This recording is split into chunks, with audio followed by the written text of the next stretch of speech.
Tout ce qui s'est passé en Afrique ne se passe nulle part. Le continent africain est le continent encore d'aujourd'hui de tous les fantasmes et toutes les choses négatives que les gens ont envie de nous envoyer. Personne ne nous perçoit comme des êtres humains ayant droit au bonheur, ayant droit à une vie digne. On impose des choses sur les citoyens africains sans leur demander leur avis, bien sûr avec la complicité de nos dirigeants. Mais la question que moi je me pose, après toutes ces années de voir tout ce qui se passe, quel est l'accord qu'il y a entre les pays et les pays africains et les pays qui nous ont colonisés pour que nos dirigeants soient dans les capacités de gérer leur pays, de construire des infrastructures, d'avoir une économie de marché qui permette aux jeunes de ne pas être dans les bateaux qui arrivent dans la Méditerranée que les jeunes meurent. Comment est-ce qu'on crée de l'emploi? Comment est-ce qu'on investit dans nos pays? Pourquoi on n'arrive pas à le faire? Et cette question, la personne ne la pose jamais. Pourquoi est-ce que les pays francophones n'ont pas de monnaie? Moi, je ne sais pas les tenants et les aboutissants de ça. Je ne sais pas comment cette monnaie est arrivée. C'est de l'euro pur qu'on nous impose dans un pays pauvre. Moi, cette problématique de monnaie, je l'ai su. Je l'ai vécu directement. Mon père qui a travaillé pendant 45 ans à la Poste, il n'a jamais été hors la loi. Il a toujours fait les trucs réglo. Mon père, il est réglo. Ce qui doit être fait, doit être fait. Il a sa retraite. Il y a quelques années de ça, la France a décidé de dévaluer le CFA. Et qu'est-ce qu'il arrive? Sa pension de retraités qui n'était déjà pas énorme, a été divisé en deux. Il n'avait rien à dire pour se plaindre à personne, c'était comme ça. La France a décidé de dévaluer la monnaie et vous le bouffez comme ça. C'est-à-dire qu'il y a un sentiment d'injustice qu'on ressent beaucoup en Afrique. Et moi, ma peur, et je suis contre la violence, il n'y a aucune raison, il n'y a aucun argument pour moi ne peut justifier la violence et la haine, mais il est temps qu'il y ait un minimum de justice dans la façon de gérer les affaires. Angélique Kidjo, comment est-ce que vous qualifiez aujourd'hui la relation entre la France et le Bénin, entre la France et l'Afrique de l'Ouest? On est tous dans une relation pas d'égalité. On ne parle pas d'ego à ego. Parce que, bon, mais si on parlait d'ego à ego, moi, j'aurais des comptes à demander sérieusement à tous les dirigeants des pays francophones de l'Afrique de l'Ouest. Parce qu'il n'y a rien qui est fait pour l'éducation, pour la route, pour la santé, pour les routes. Si c'est comme ça, on a un problème en Afrique et il faut que nous, les Africains, on gère. Ce n'est pas les autres qui géreront nos problèmes. Ça n'évolue pas? Moi, j'ai pas encore vu d'évolution au niveau des relations politiques. Mais à l'intérieur du pays, de tous ces pays, il y a une jeunesse qui avance, qui a envie de faire des choses. Et il faut qu'on laisse les jeunes revenir investir dans leur pays, que tout ne soit pas bloqué, parce que tout est fermé de partout. Il faut qu'on arrête de faire ça. Parce que si la France veut lutter contre l'immigration, c'est à aider les pays à créer de l'emploi chez eux. Si les gens ont des emplois chez eux, ils ne viendront pas en France, ils viendront en vacances dépenser des sous et repartiront. Angélique, un chiffre maintenant, 4,5 milliards. En 2100, 4,5 milliards d'Africains peupleront la planète contre 1,3 milliard aujourd'hui. Et puis ce pourcentage, 40%. En 2100, 40% de l'humanité sera africaine contre 17% aujourd'hui. Les études scientifiques parlent de bombe démographique au Sahel.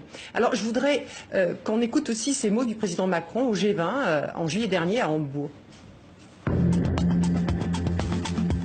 Le plan Marshall que vous voulez pour l'Afrique, c'est aussi un plan qui sera porté par les gouvernements africains et les organisations régionales.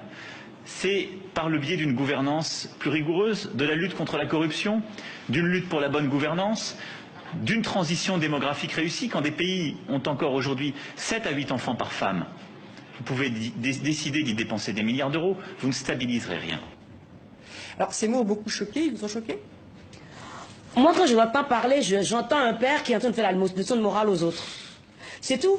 Moi, ça ne m'intéresse pas qu'un président, où qu'il soit, d'où qu'il vienne, dise à des millions de gens ce qu'ils doivent faire dans leur chambre à coucher. On ne dit pas aux Français combien d'enfants vous allez avoir. Pourquoi est-ce que les Africains n'auraient pas le droit d'avoir 6 ou 7 enfants? C'est leur responsabilité. Et c'est vrai. D'ailleurs, le chiffre, elle, c'est 5, hein, là, au moins. Tandis que les gouvernements africains doivent investir. Et ils parlent de corruption, mais qui corrompt qui? Qui finance la corruption? Il faut être franc. La corruption existe ici, existe aux États-Unis, dans tous les pays européens. Il y a la corruption. La corruption en Afrique nous empêche. La corruption est un vrai problème en Afrique. Hein. C'était d'ailleurs un des éléments du discours d'Obama quand il était à la. Mais je suis d'accord. Je suis pas contre ça. Mais qui corrompt qui? Trouvons les acteurs de cette corruption qui maintiennent les hommes politiques au pouvoir, les dictateurs qui les maintiennent au pouvoir et qui les financent. Qui c'est qui les récupère quand ils sont plus en... Qui c'est qui les protège une fois qu'ils sont plus au pouvoir? Et ils peuvent partir avec autant d'argent qu'ils veulent. Mais attendez, c'est quoi cette hypocrisie là? Angélique Kidjo, Emmanuel Macron, il parle d'un plan Marshall. L'Afrique, elle a besoin de quoi? De réparation à cause de l'esclavage, de la colonisation? Est-ce qu'elle a besoin d'aide au développement ou est-ce qu'elle a besoin d'investissement? C'est trois choses très différentes. L'aide au développement, on a vu comment ça s'est passé. L'aide au développement n'a rien changé. Parce que, moi je dis toujours, quand on va aider quelqu'un, si on ne respecte pas la personne qu'on va aider, l'aide n'est pas efficace. Quand on voit les Africains comme des pauvres à aider, sans leur demander ce qu'ils veulent, quand les autres organisations arrivent, ils font leur plan dans leur bureau, ici ils arrivent, les gens les regardent. Quand on est pauvre, qu'est-ce qui vous reste? Le respect de vous-même et votre dignité. Vous pouvez avoir des milliards, si les gens ne se sentent pas concernés par le dialogue qu'on peut avoir en tant qu'être humain et comment on travaille ensemble pour trouver une solution aux problèmes que nous avons et que c'est vous qui arrivez parce que vous êtes riche, parce que vous êtes européen, vous avez le complexe de supériorité, vous voulez nous dire ce qu'on a envie de faire, ça ne marche pas et ça n'a pas marché depuis 50 ans, ça ne marchera jamais. Point. Ça, c'est une chose.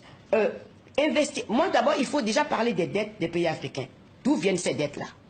Et quand on commence à parler de dette, on se rend compte que la corruption est liée à la dette. Donc si on veut que les pays africains se développent, il faut qu'on change complètement notre relation avec les dirigeants. Ne plus les corrompre pour les maintenir en place, que ce soit les gouvernements occidentaux ou ce soit les grands groupes qui ne veulent pas payer d'impôts parce que les plus grandes compagnies françaises ou autres, ils sont en Afrique, la plupart d'entre eux ne payent pas des impôts. S'il n'y a pas de revenus dans un pays, on ne peut pas investir dans l'éducation, on ne peut pas investir dans la santé. C'est-à-dire qu'il faut repenser complètement la dynamique entre les pays riches et les pays africains et poser les choses très clairement en disant tel gouvernement fait ça, on ne fait pas ça. Si j'ai l'impression d'entendre toujours cette rhétorique. Les gens sont corrompus en Afrique, mais ils sont corrompus pourquoi? Mais qui corrompt? Sophie, je voudrais revenir un petit peu sur le fond des propos d'Emmanuel Macron, parce que vous avez vraiment commenté quand même la forme. Vous-même, vous êtes partisane d'une meilleure éducation des filles, etc. Est-ce que vous n'admettez pas que un meilleur contrôle des naissances pourrait tout de même aider les gens à pouvoir se nourrir mieux? Et quand on observe aussi que, par exemple, c'est le Niger ou le Mali qui ont effectivement, là, du coup, 6 ou 7 enfants par femme, et qui sont en fait les pays les plus pauvres de la zone. Est-ce que là, il n'y a pas une corrélation? Alors, le Niger a de l'uranium. Pourquoi est-ce que cet uranium ne sert pas à développer le pays?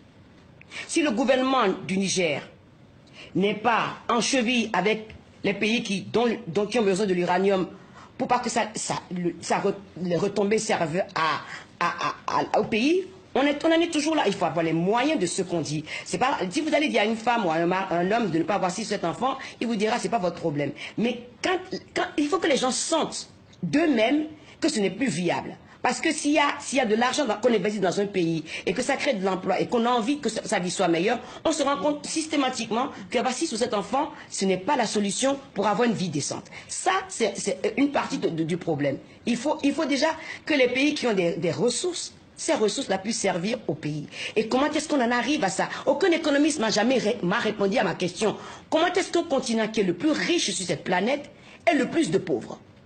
Parce que si l'économiste commence à me répondre à ça, on déconstruit tout et on revient toujours au pays à qui ça profite. Le conflit en République démocratique du Congo, les femmes qui sont violées, ce n'est plus le coltan, c'est le cobalt dont on a besoin pour les batteries, pour tout.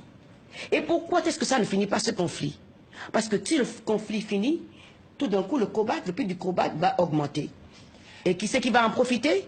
Ce n'est pas les Africains, c'est toujours les Occidentaux qui en profitent. Donc, quelque part, il y a quelque chose qui ne fonctionne pas.